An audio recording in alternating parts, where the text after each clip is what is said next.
आज मैं new year की पार्टी सेलिब्रेट करने के लिए मेले की तरफ जा रहा था, क्योंकि मेले में आज दिलजीत दोसांझ का कॉन्सर्ट होने वाला था।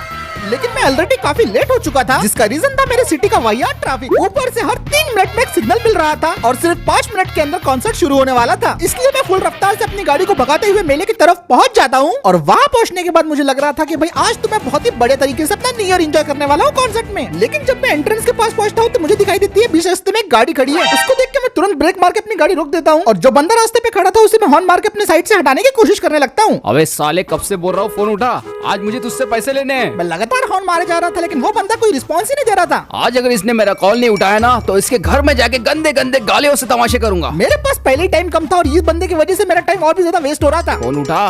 अबे कौन चूतिया हॉर्न बजा रहा है? अबे चूतिये 2 मिनट रुक बोला ना, सारा मेरा कॉल काट रहा है। मेरा दिमाग अब खराब हो गया था, इसलिए मैं गाड़ी से उतरता हूँ और पहले तो उसे बोलता हूँ कि भाई अपनी गाड़ी रास्ते से हटा ले, लेकिन वो बंदा सुनने का नाम नहीं ले रहा था। तो मैं उसे चिल्ला के बोलता हूँ कि ए भाई बहरा है क्या, गाड़ी रास्ते से हटाना। अबे क्या है बे, जब से मैं तुझे देख रहा हूँ तो पागलों की तरह हॉर्न बजा रहा है। तो भाई तू रास्ते में एंट्रेंस ब्लॉक करके बैठा हुआ क्यों है? अरे अगर 5 मिनट देर से जाएंगे तो तेरे बाप की क्या मैयत निकल जाएंगी? तुझे मैं जब से देख रहा हूँ अपनी सड़ी हुई महिंद्रा से हॉर्न बजाया जा रहा है। टा टा टा टा थू। अब उस बंदे का ऐसा एटीट्यूड देख के मेरा दिमाग खराब होने लग गया था। देख पहली बात भाई बाप पे जाने का नहीं, और दूसरी बात महिंद्रा कंपनी कैसी भी है, टाटा से बहुत अच्छी है। ये सुन के वो बोलने लगता है, क्यों रे, महिंद्रा कंपनी तेरे बाप की है क्या? भाई मैंने तेको अभी समझाया हूँ कि बाप पे नहीं जाना। साला तुम टाटा वालों की दिक्कत क्या होती है बे? तुम्हारी 5 स्टार गाड़ी रहते है, इसका मतलब ये थोड़ी कि तुम लोग जो भी दूसरी कंपनी की गाड़ी चलाते हो उनको ऐसा बोलोगे। जब देखो तब टाटा बेस्ट है, टाटा बेस्ट है, टाटा बेस्ट है, क्या है ये? हाँ तो मैंने क्या गलत बोला? सभी को पता है कि महिंद्रा एक कॉपी ब्रांड है जो अमेरिकन गाड़ियों को चोर के अपने डिजाइन बनाता है। जीप रैंगलर को चुरा के एक थार बना दी, इसे कहते हैं इनोवेशन। इंडियन कंपनी के नाम पे एक धब्बा है, टाटा ही बेस्ट है। हाँ तो टाटा ने भी लैंड रोवर से कॉपी किया है। तू तो ऐसा ऑफेंड हो रहा है जैसे महिंद्रा तेरा नाजायज बाप है। ये बात बोल के उस बंदे ने हद पार कर दी थी, तो मैं उस बंदे को पकड़ता हूँ और उसे जोर से एक हेडबट दे देता हूँ।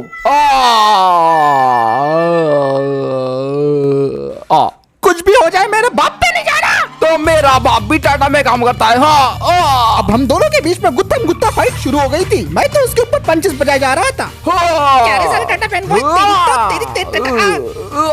और हमारी ऐसी भयानक फाइटिंग 10 मिनट तक चलते ही रहती है। फिर वो बंदा बोलने लगता है, टाइम प्लीज, हम लोग लड़ क्यों रहे हैं? झगड़ा हम दोनों के बीच तो नहीं है ना, हमारी गाड़ियों के बीच में। ये सुन के मैं उससे बोलता हूँ कि भाई तो बात तो सही कह रहा है। तो मुकाबला हम दोनों के बीच नहीं, हमारे गाड़ियों के बीच में होना चाहिए। कल सुबह मेरी टाटा कर्व और तेरी एक्सयूवी के बीच में कंपटीशन होगा। जो इसमें जीत जाएगा उसकी गाड़ी को बेस्ट मान लिया जाएगा।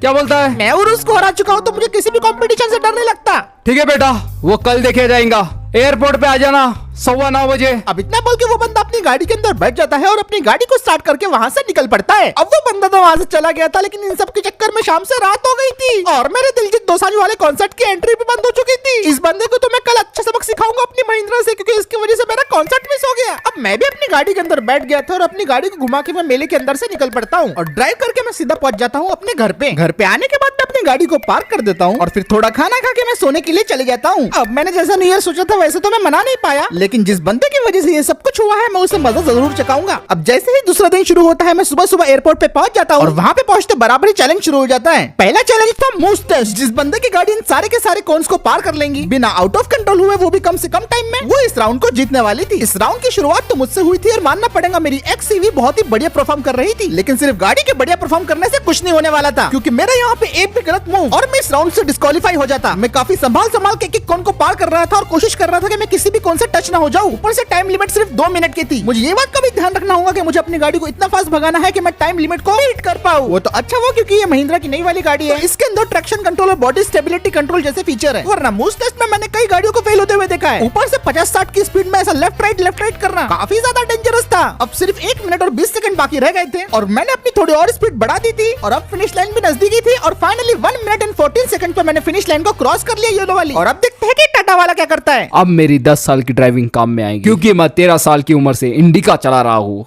अब टाटा कर्व का मूस टेस्ट शुरू हो गया था और साथ में टाइमर भी। मैं तो इस गाड़ी को बाकी छोटी मोटी एसयूवीज जैसा समझ रहा था, लेकिन जिस तरीके से मूस टेस्ट में परफॉर्म कर रही थी वो देख के तो मैं भी हैरान हो रहा था। वो बंदे का अपनी कर्व पे 100% कंट्रोल था। बॉडी रोल नाम की तो कोई भी चीज दिखाई भी नहीं दे रही थी और ये काफी स्मूथ क्रॉस कर रही थी। इसे बोलते हैं zig zag, zig zag, zig zag, zig zag. 30 second से भी कम टाइम में उस बंदे ने आधा डिस्टेंस क्रॉस कर लिया था, जो कि इम्पॉसिबल था। बस, ये राउंड तो मेरा हुआ। Zig zag. हैरानी तो मुझे इस बात की हो रही थी कि इस गाड़ी के अंदर 0% बॉडी रोल था। इस चैलेंज में तो टाटा कर्व ने पूरी तरीके से डोमिनेट किया और 1 मिनट एंड 22 सेकंड्स जब बाकी थे तब इसने फिनिश लाइन क्रॉस कर ली और पहला चैलेंज ये जीत गया। और ये तो मैंने बिल्कुल भी नहीं सोचा था। देखा, पहला राउंड तो मैं आसानी से जीत गया। अब बारी है दूसरे राउंड की। तो मैं उस बंदे से पूछता हूँ कि दूसरा राउंड क्या होने वाला है। ज्यादा कुछ नहीं, इस राउंड में हमें अपनी गाड़ियों का पावर टेस्ट करना पड़ेगा। जरा सामने देख। और जैसे ही मैं सामने देखता हूँ तो मुझे दिखाई देते हैं 2 ट्रक्स जो पहाड़ के एकदम किनारे पे पार्क किए हुए थे और जो कि कभी भी पहाड़ की भयानक खाई के अंदर गिर सकते थे। और चैलेंज तो ये था कि हमें इन ट्रक्स को अपनी गाड़ी से टो करके वहाँ से निकालना है। अब ये चैलेंज थोड़ा सा रिस्की था कि एक गलती और मैं सीधा खाई में। क्यों, अभी से तेरी गाड़ी की हवा निकल गई या फिर तेरी हवा निकल गई? मैं तो इस राउंड में जीतूंगा ही, तो अपने बारे में सोच। मेरी गाड़ी के टायर में हवा भी टाइट है और टाटा का इंजन भी टाइट है। अब ये बंदा तो काफी ज्यादा कॉन्फिडेंट लग रहा था, लेकिन मैं तो बस एक ही बात सोच रहा था कि क्या मैं अपनी ईवी से इतने भारी ट्रक को इस जगह पे खींच भी पाऊंगा या फिर नहीं। लेकिन फिर भी मैं उस बंदे को बोलता हूँ कि ठीक है भाई, चलो चैलेंज शुरू कर देते हैं। तो मेरी ये बात सुन के वो बोलने लगता है, मुझे अपने आप पे पूरा भरोसा है कि ये राउंड मैं ही जीतूंगा। तो चल अब शुरू करते हैं। इतना बोल के वो बंदा अपनी गाड़ी में बैठ जाता है और बोलने लगता है, एक और बार हारने के लिए तैयार हो जा बच्चे।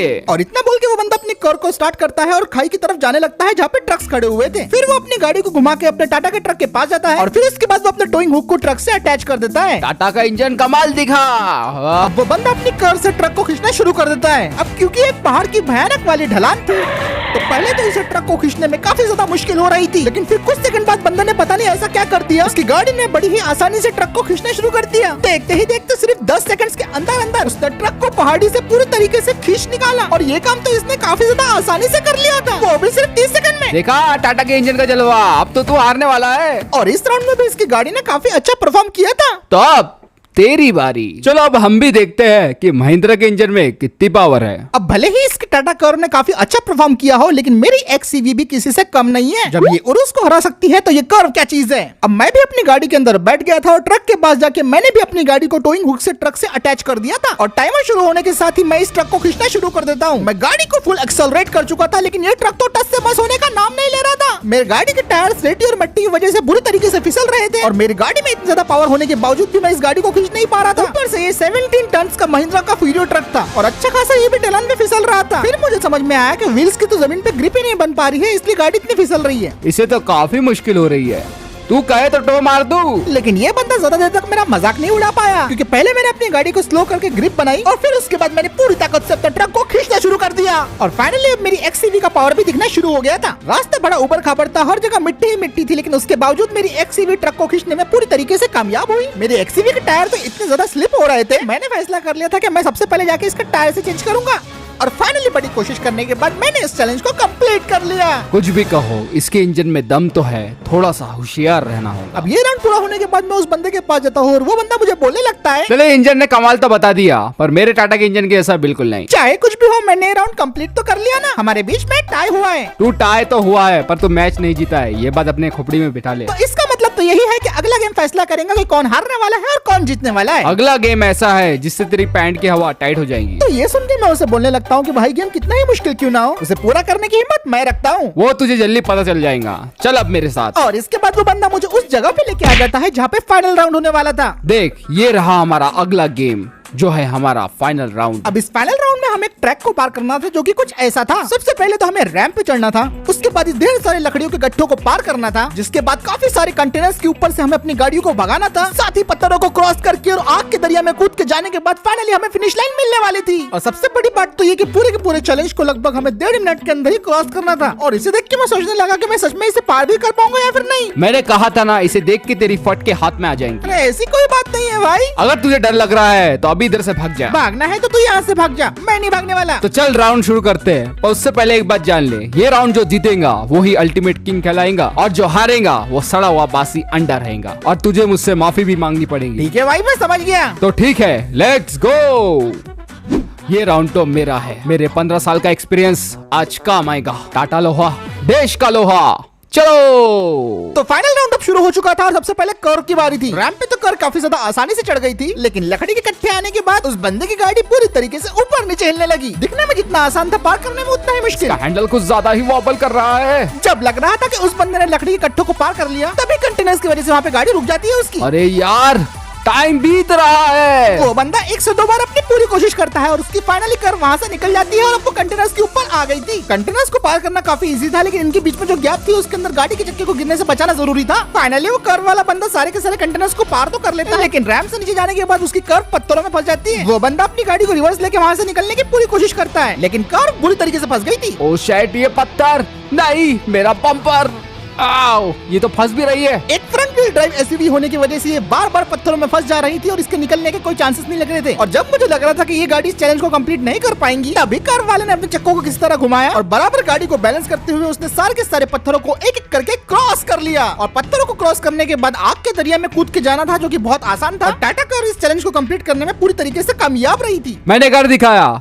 ओए बिद्दी, मुझे नहीं लगता कि तू मेरा टाइम कंप्लीट कर पाएगा। इस बंदे ने जब फिनिश लाइन को क्रॉस किया तब 25 सेकंड्स बाकी थे, तो इसका मतलब अगर मैं इस बंदे के सिर्फ 1 सेकंड पहले फिनिश लाइन को क्रॉस करता हूं तो मैं इस राउंड को जीत जाता। पूरी शिद्दत के साथ गाड़ी में स्टार्ट करता हूं और मेरा ये फाइनल राउंड अब शुरू हो जाता है। मैंने शुरुआत से ही अपने एक्सयूवी को काफी ज्यादा एक्सेलरेट कर दिया था, जिसकी वजह से उसने तुरंत अपना रैम क्रॉस कर लिया। रैम के ऊपर जाते ही लकड़ी के काफी सारे गट्टे थे, लेकिन यहाँ पे भी मैंने अपना एक्सेलरेटर बिल्कुल भी कम नहीं किया। गाड़ी एक्सट्रीमली बुरी तरीके से हिल रही थी और कुछ उबड़ खाबड़ गट्टों की वजह से, लेकिन मैंने गाड़ी को चलाना कंटिन्यू रखा और किसी तरीके से मैंने सारे के सारे लकड़ी के गट्टों को आराम से क्रॉस कर लिया। फिर जैसे ही मुझे कंटेनर्स मिले, मैंने वहाँ पे अपनी पूरी रफ्तार बढ़ा दी थी और उन्हें 10 सेकंड से भी कम में पार कर लिया था मैंने। लेकिन जैसे ही मैं डाउनहिल रैम की तरफ पहुंचा, वहाँ पे पत्थरों ने मेरे लिए दिक्कत कर दी थी। उस बंदे का रिकॉर्ड तोड़ने के लिए मेरे पास सिर्फ 25 सेकंड बाकी रह गए थे। सोचा नहीं था मेरी एक्सयूवी यहाँ पे फंस जाएंगी। मैंने गाड़ी को 2 से 3 बार रिवर्स लिया और आगे जाने की कोशिश की, लेकिन स्टिल मेरी गाड़ी पत्थरों में अटकते ही जा रही थी। फिर मैंने गाड़ी को रैम पे रिवर्स किया और दूसरे एंगल से नीचे ले आया, लेकिन यहाँ पे तो गाड़ी पे और भी ज्यादा बड़ी मुसीबत आ गई थी। गाड़ी पत्थरों में पूरी तरीके से ट्रैप हो चुकी थी और बड़ी ही मुश्किल से आगे पीछे हो पा रही थी। कई बार व्हील्स के बीचों बीच में पत्थर अटक जा रहा था, जिसकी वजह से अपनी गाड़ी का पूरा पावर इस्तेमाल करने के बावजूद भी गाड़ी जगह से हिलने का नाम नहीं ले रही थी और मुझे तो लगा था कि अब मैं हारने वाला हूँ। लेकिन किसी तरह एन मौके पे मैंने लेफ्ट राइट करके वहाँ से गाड़ी को पत्थरों के बीच में से निकाल लिया और फाइनली मैंने आग के दरिया को पार करके फिनिश लाइन को क्रॉस कर लिया था। और वो बंदा तो इससे बिल्कुल भी खुश नहीं था। अरे साला नहीं, ये कैसे पहुंच गया? तो भाई देख, मैंने कर दिखाया। हाँ, तूने कर दिखाया, पर हमारे बीच टाई हुआ है। अब ये बात तो सही थी, क्योंकि दोनों ही बंदों के जब 25 सेकंड बाकी थे, दोनों ने तभी फिनिश लाइन को क्रॉस किया। लेकिन टाई की वजह से वो बंदा बिल्कुल भी खुश नहीं था और फिर वो बंदा मुझे बोलने लगता है, मेरे ख्याल से कुछ मामले ऐसे होते हैं जिन्हें हमें आपस में ही निपटा लेना चाहिए। हाँ बिल्कुल, तू सही कह रहा है, क्योंकि इन हाथों से तेरा सर फोड़ने में बहुत मजा आएगा। तो इस बार मैं तुझ पे रहम नहीं करूंगा। इस बार मैं भी तुझे आराम से नहीं मारने वाला हूँ, टाटा फैन बॉय। तूने मुझे टाटा का फैन बॉय कहा, महिंद्रा के कुत्ते साले तुझे तो मैं। रुक जाओ बेटा, गाली मत दो।